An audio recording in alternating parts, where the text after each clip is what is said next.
Hey, everybody. We are here for a business spotlight series featuring my good friend, Angela Goodman. Angela, how's it going today?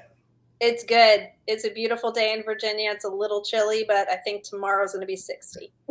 Yep. And Angela, guys, is a serial entrepreneur. She just opened her new restaurant, the Famous Toastery. So, Angela, talk to us a little bit about being a serial entrepreneur and going for a second project. What's that like? Well, I don't know that particular business is actually was originally business number one for me on Mhm. my entrepreneurial journey, and now that I have a lot of businesses under my belt, the restaurant business is by far the toughest industry to make money. So I thought it would be a good discussion for today. I think it's a great discussion because I feel like it's one of those businesses that everybody thinks is very, very easy. But when you actually break it down and you speak to an operator, they're like, no, it's the exact opposite. Mhm. So tell us about some of the challenges that you find in hospitality and food and in the restaurant business that you don't see in the other businesses.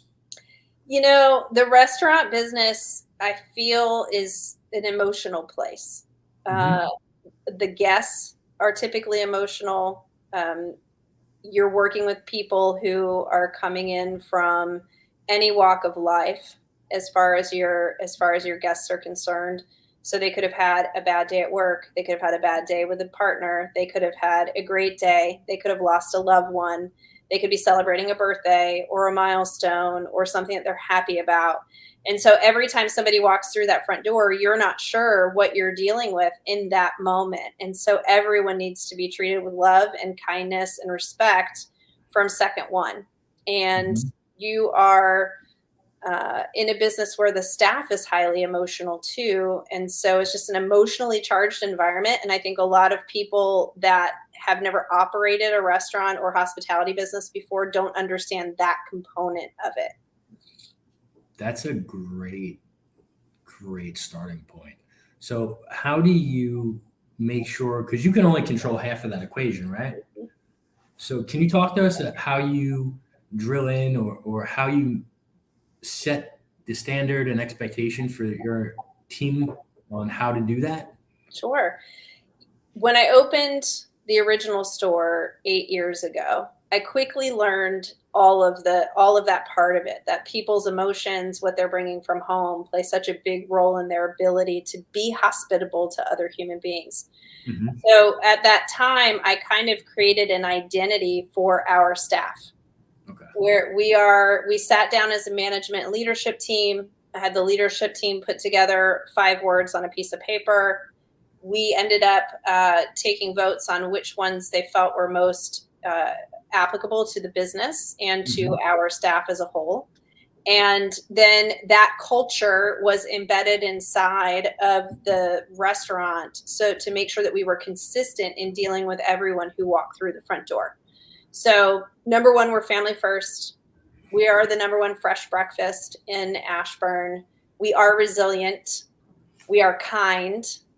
And that's how we walk forward every single day. And when we have staff members who aren't performing with our guests in those ways and aren't operating as a team with each other, we can quickly go back to the kitchen and say, hey, here's our identity. This is who we are. And we need for you to improve in the areas where you're not meeting that identity. And then that way we are ensured that we are consistent with every single guest who walks through the front door because they're our number one priority from the minute they walk through the front door. I love it. Yeah. Have you noticed a cultural change or a cultural shift since you did start in this 8 years ago? What Yeah. are some of the differences with the public from when you started to today? One of the things that I knew in the breakfast industry, especially, which is what my restaurant is, the Hmm. breakfast tends to be a habitual meal. So most guests will eat breakfast and they want to eat the same breakfast every day out of the week. They don't want something different for breakfast. It's the same thing every single Hmm. day. So we have guests who literally will eat in the restaurant 5 to 7 days a week. Oh, And they'll wow. come in the mornings. They'll come in the mornings and they want their consistent meal. They don't want it to be different. They want Mhm. to have their cup of coffee. They want to feel like they're coming home and have conversations with their friends who are the Mhm. people who work in the restaurant. There you go. So, from a cultural perspective, when we really started embedding this "we are family first" concept, that's from not only the employees, but it's also the guests as well. They're included, they're a part of our family. They typically are coming in and eating meals 5 to 7 days a week. So, we want to treat them just like their family and take care of them in that way. Mhm. And so when that was embedded into the culture, I really did see a shift where our servers and our bussers and even our hosts really made a point to know every guest who was coming in the door, especially if they eat more than one time per week. And so I did see that cultural shift. The majority of my staff at the restaurant, the original store, have Mhm. been in place for over 3 years, which is That's unheard of in the restaurant industry. I was Yeah, just gonna say you don't really find that anywhere. no, it's very rare. Typically, restaurants, front of the house staff, the server staff, usually if they make good tips, they will Mhm. have a little bit more longevity. But even our bussers, our hosts, and our kitchen staff have been there that long. We're getting ready to graduate really the third cohort of high school kids since we opened that store. They have all three of them have been there 3 years. They started when they were 15 and they're all now 18 and we've celebrated their birthdays. We're going to see them through their graduations. They're going to graduate, all three of them, and go off to college. And then we have another cohort of 15, 16-year-olds that are coming in behind them, which is really rare as well in the restaurant industry. And of course, we've had people who have come and gone, a few here and there if they don't fit the culture. But family first is our culture, and it is definitely prevalent in the amount of time that our staff has also stayed with us as well. That's outstanding because you don't, let alone hospitality, you don't get that in any business. So that's great. Yeah. Okay. And so obviously culture is a huge separator, especially when you're dealing with so many people. What are some of the other things that you think you do and you do well that maybe other people in that space are missing the boat or haven't quite dialed it in yet? I think one of the things when I started in the restaurant business, I actually came from corporate America. I was in a commercial HVAC for 15 years. I ran a 72 employee business. And one of the things that I learned through my time was how to develop and connect with people and find out what really motivates them and what really drives them. I managed a sales force prior to that with 8 salespeople, and it was very important to me to figure out what were the motivators, Yep. what made them want to go sell, what made them want to get rejected, right? What made them want to continue to drive themselves. So I developed that skill set before I opened the restaurant, and I still utilize that skill set within the restaurant. And I think that's one of the things that sets me apart from a lot of restaurant operators. I'm looking at every single person in my staff for their talents, their skills, their potential, and their ability to develop. My general manager, she's been with me 6 years, and she started out as a part-time cashier. Wow. And I was in having lunch one day on one of my days off, and Mhm. I saw her telling servers what to do.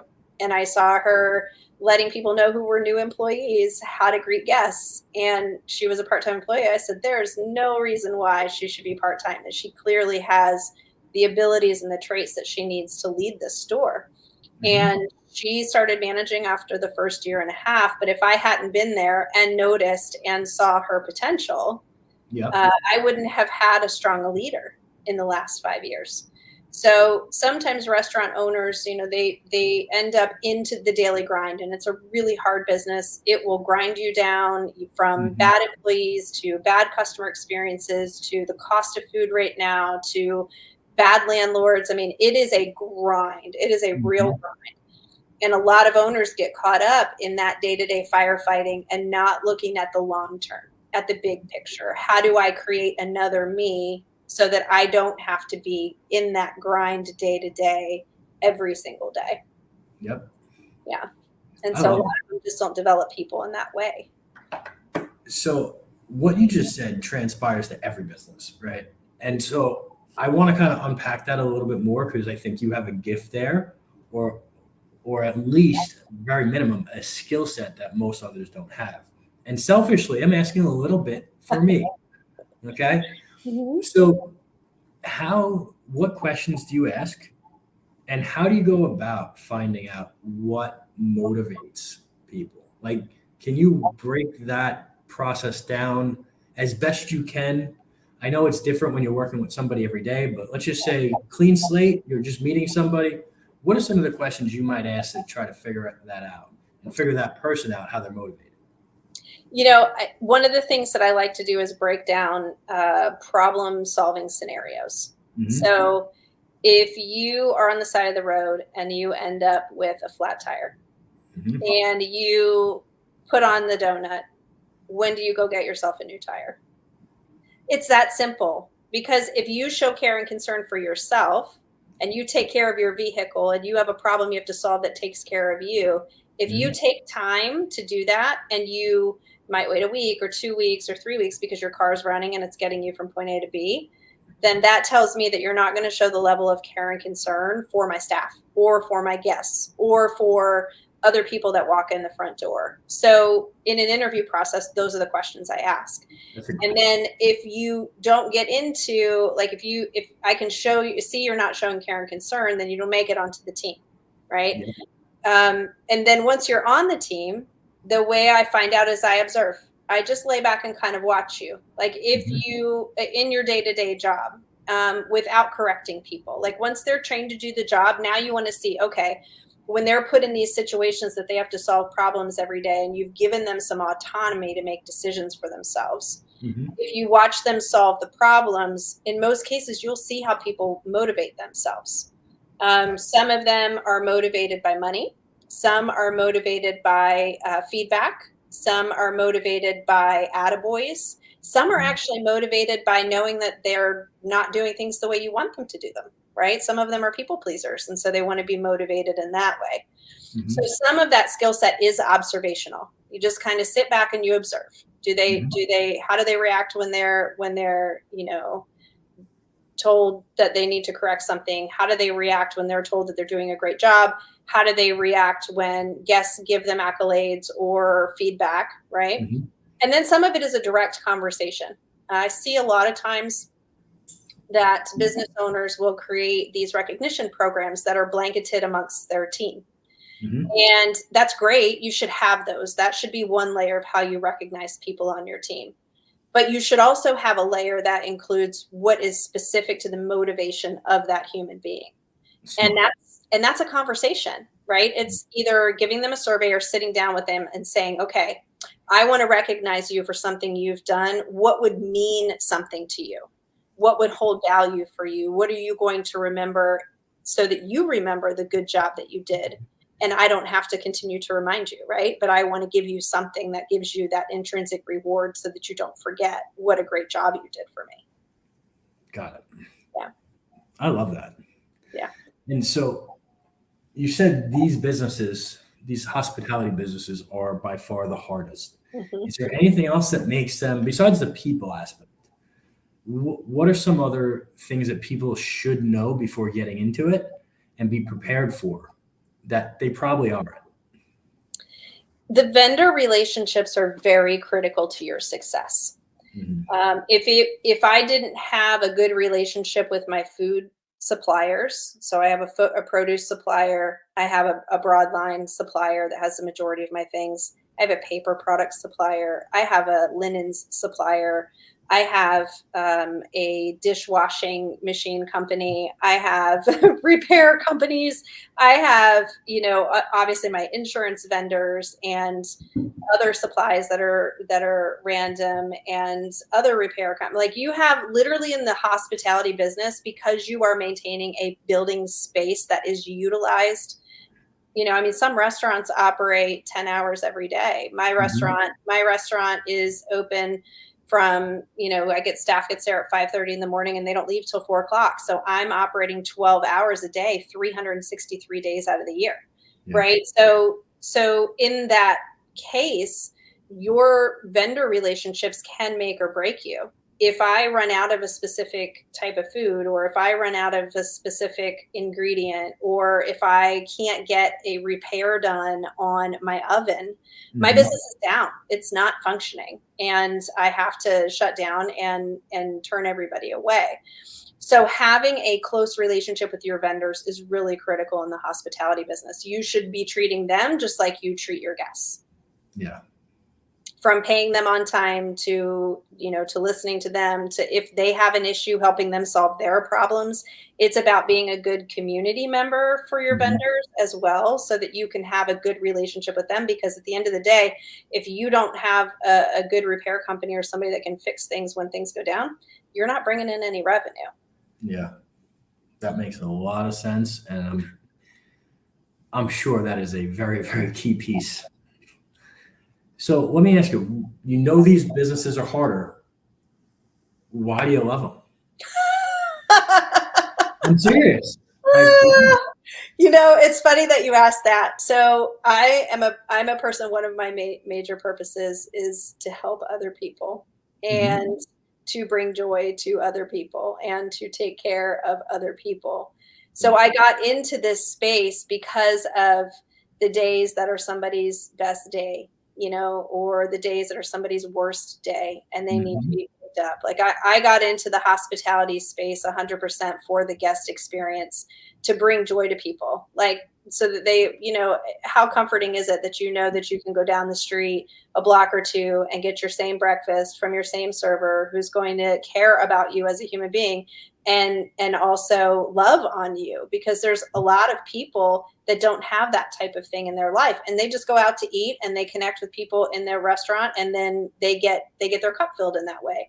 Yep. So that's why I got into the business. It was all about bringing joy and happiness and good food to people who may not have those opportunities in the rest of their life. And I think that's something missing, because I haven't been able to find anything like that near me. Well, you come to Ashburn. You come to Ashburn and eat with my guests. I'd be happy to if I'm ever over that in that area. Yeah.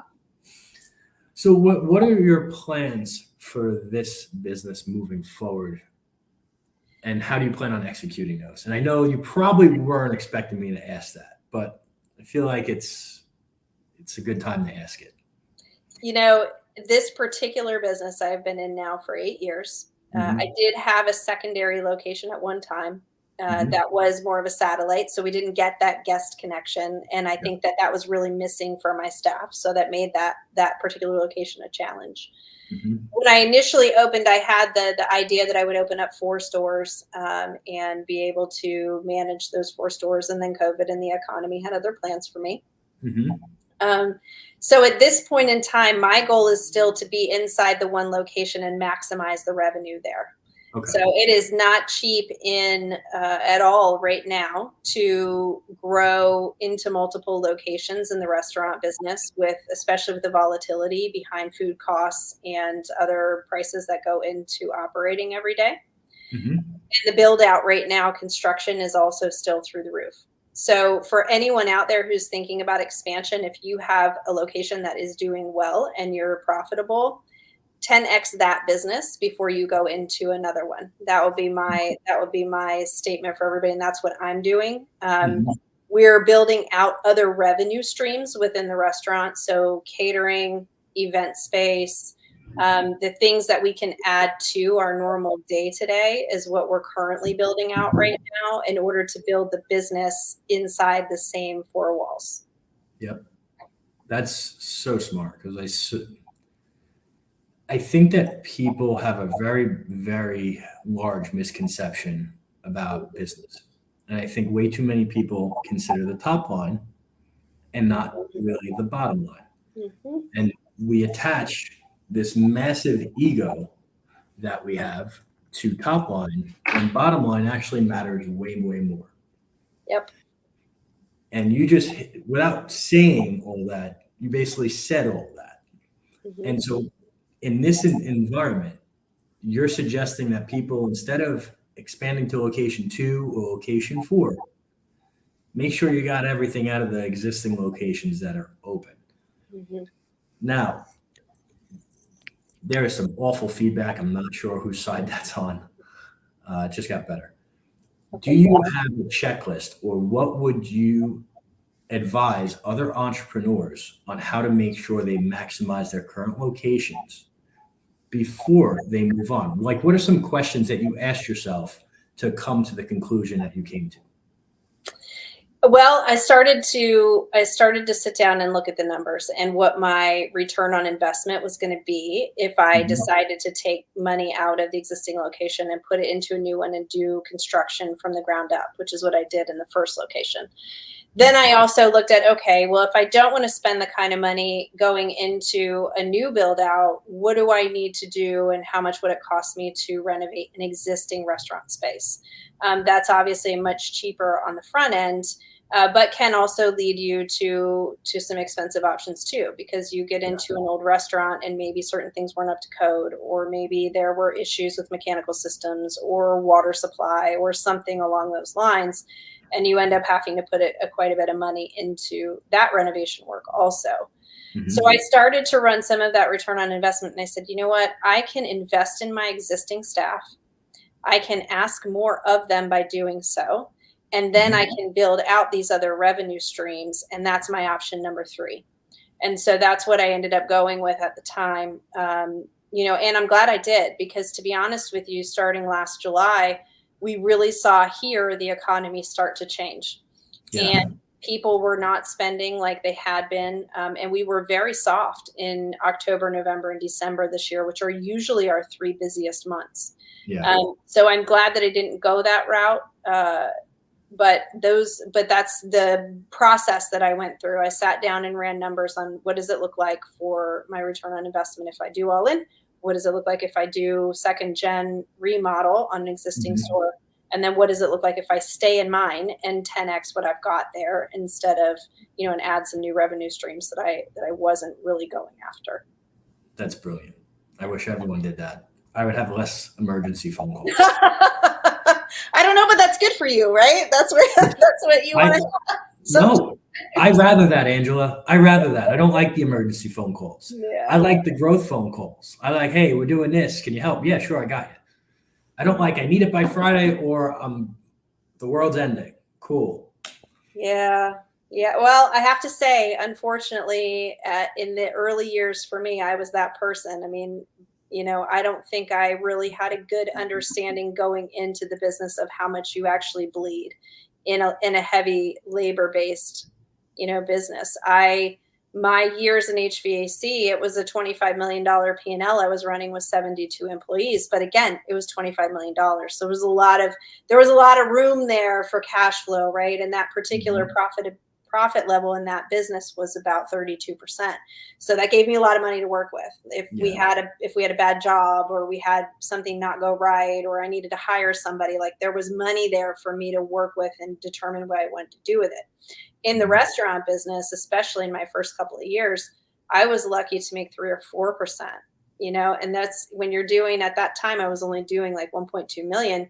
That's not a lot of money to work with No. at all. And so I found myself, I was that emergency person Yeah. calling up the bank, hey, I need a line of credit to cover payroll, and, Mhm. and that went on for the first couple of years. We do about 2.5 million now. We've Mhm. really grown our top line quite a bit, but I've taken most of what I've grown the top line with that I'm not using to cover costs to invest in my team, Yeah. because they are the reason why we are as successful as we are. And I would rather have them stay and pay Yeah. them more than bring in new people to train that may or may not get the same results. Exactly. And people don't understand that when you're losing people, that turnover or churn is very, very costly because you have to retrain. If you don't get the right person, then you're retraining two, three, four times for the same position. Yep. So get good people, take care of them because that's the biggest asset your business has. That's 100% right. And you're exactly right. People do not understand the true cost of Mhm. acquiring a new employee, training a new employee, and then the potential pitfall costs that you might have by them not performing well. Yeah, Yeah. that's real. Especially like think about your business. If you have an opener and it's his second week or third week, you probably wouldn't have that opener open then. But if he misses that shift and everyone's locked out, that's a problem. Ask me how I know. Yeah. I have a scar to prove it. I bet. Yeah.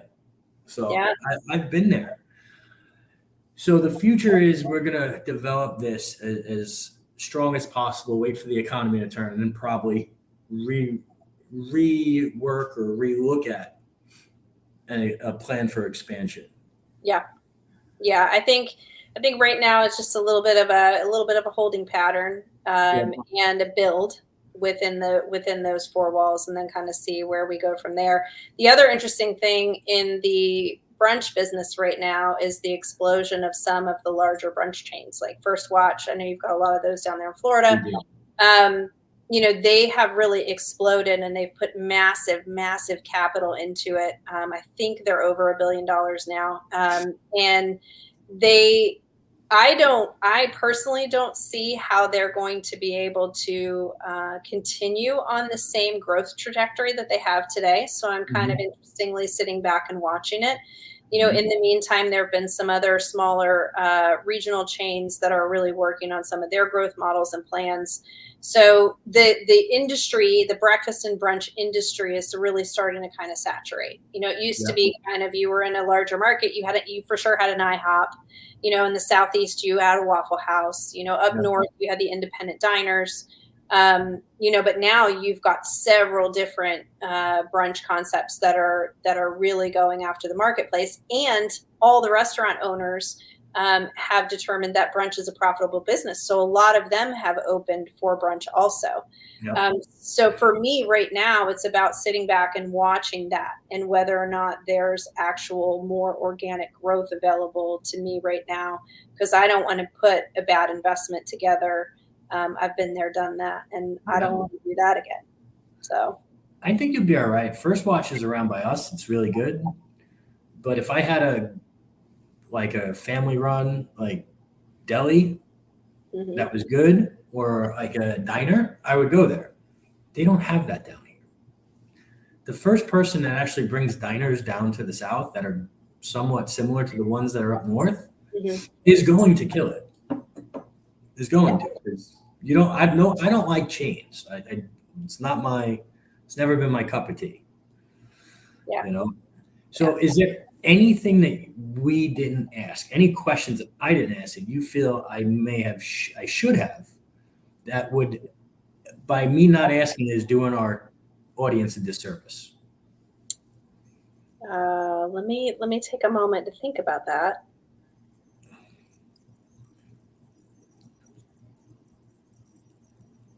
I think probably one of the things that maybe we didn't address as much is, if you are in a retail business, or if you are in a restaurant business and you are the owner of the business, how do you get out of being in the day-to-day operation? I think a lot of small retail owners and restaurant owners and people in that space, I think they struggle with being able to give back the reins, or give the reins away. They want things to be run the way they want them run. What I have found over time, and I stopped being in the day-to-day 3 years ago. So right after COVID, I got the restaurant back on its feet with COVID, and that took a lot out of my tank. And I found myself personally being in a place where I just didn't want to be there anymore. And so I identified the team, I added and promoted some more people. I trained them in the ways that I wanted them to function with the guests, making sure that was the biggest priority. And then as the business owner, I had to sit back and watch them operate at 85% of what I built. And I think owners want to get out, but aren't willing to give up that 15% performance. And what I quickly found was, by giving them the autonomy, by knowing that I imparted the wisdom on them and giving them the ability to make decisions, and having a manager in place who 90% of the time could handle the pressure of that. I was able to sit back and watch them and give them enough space for them to learn how to be at the 100%. Got it. And they had to come up to that level. Yeah, I mean, it's just like if you think about it as the owner of the business, when you first start out in a business, unless you've run it a similar business somewhere else, you don't know everything. Yeah. And you're learning, and you're at 85%. Yep. And you're not at the 100% mark when you first open a business either. And it takes time, and it takes patience, and it takes energy to get yourself to that 100%. Yes. So you've got to give them the room to also have their training wheels at 85%. Yep. So that they can figure things out on their own while you coach and guide them and watch them. I have never given over the financials of my business. So I still handle the financials of the business so that I can stay involved in what's going on with that, right? And that helps me watch food costs and labor costs and keeps me engaged in that conversation with them so that when I know that they could be improving, I'm there to kind of remind them to improve. But when it comes to actual operations inside the restaurant and taking care of the guests, that was the biggest challenge for me. I had to be okay with them being at 85%. And it didn't take 4 or 5 months for them to get to the point where they were doing it better than I did it. That's a great realization to come to. Yeah. What were some of the keys to you doing that? Because it's not easy. It's actually very, very hard. No, it is. It's very hard. And I can tell you there were so many days. Number one, there were a lot of tears because I felt like it wasn't needed anymore, right? So you step back as the owner, the creator, the person who put everything initially together, and you look at your team and they're not doing it exactly how you want them to, but at the same time, they're still able to do it without you. And you're like, dude, they don't need me like they used to, And so that was not easy. But what I did was I made sure that I was in the restaurant a minimum of 3 times a week in the beginning, just to eat, just to eat. I went in, I was a guest. While I was there, I watched everything that went on. I observed it all. And then once a week, I would have a meeting with the management team and say, okay, what do you guys have for me? What happened this week? What do we need to talk about? Where are we with staffing? Have you started developing your leaders? And then I taught them how to develop behind them, just like I had developed them for me. And really just coach them in a meeting once a week. And then, of course, like I said, I was a diner in there 3 days a week just to make sure the food was staying consistent. Yeah. I also then would go after hours in the beginning. I have cameras in my restaurant, so I would go after hours too and kind of check cleanliness. Were they cleaning the way I wanted them to? All that kind of stuff. And then that was part of my feedback to them in those weekly meetings. So I was very much a coach in the beginning, very much a coach. And then it would get, okay, well, now I've got time to go in and dine maybe once a week, or I'm going to get it to go and try that experience out. So I really became an observer and a guest and a coach to them. And I never stopped being consistent with that until probably like the last year. And in the last year now, I just have to make sure that I'm watching the numbers and monitoring that way. And then also phone calls at least once or twice a week to say, okay, what's going on? What do you guys need? How can I help you? Sometimes they're struggling with staffing. Sometimes there's something going on with an employee they want to talk about, but they trust that I trust them. Yep.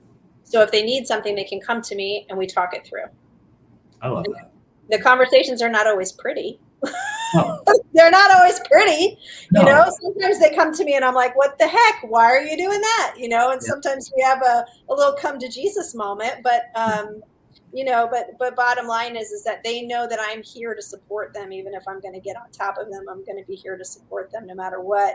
And so that's an important relationship to have, for sure. I love that. It's huge. Mm-hmm. And most people don't get to that stage. Let's just face it. Most people never get to the stage where you're just checking and then coaching. Right? Most people are in the business, not on the business, and it'll always be that way. So just that last, let's say 5 to 10 minutes I don't think you realize how crucial that is, because there's so many people that are missing exactly that. And it is possible. I mean, it is very possible to have it. I also coach small business owners who have their own restaurants, who have their own small businesses. And I ask them first, like, what do you want from your life? Mm-hmm. Not what do you want from your business, but what do you want from your life? Do you want to be working 80% of your time? Do you want to be stressed out because you feel like people aren't listening to you? Do you want to be in your business? Is that really what you want? And that half the time they're like, no, I want to be traveling and I want to be with my family. And I built this business so that I could have resources to spend time with my family. And then I had the hard truth with them. Okay, well, if that's what you want, then let's talk about all these things that you're doing that are prohibiting that from happening. Yep. And then we work through what that process looks like and how to kind of release things. And I'll tell you, I have some people who listen, Mm-hmm. and then I have some people who want to let off the reins right away, and then they find themselves right back in there a month later. Yep. Last because they didn't make the transition an actual transition. They just pulled the plug and walked away. Yeah, it's like having an inflatable life raft and you unplug it when it's in use. It doesn't work that way. No, absolutely not. So, one, thank you so much for this. This was a masterclass in not just hospitality, but actually showing people how to eventually take a step back. Is there anything that you want to leave the listeners with? Besides like where to reach you, just any real words of wisdom as we kind of come to an end here.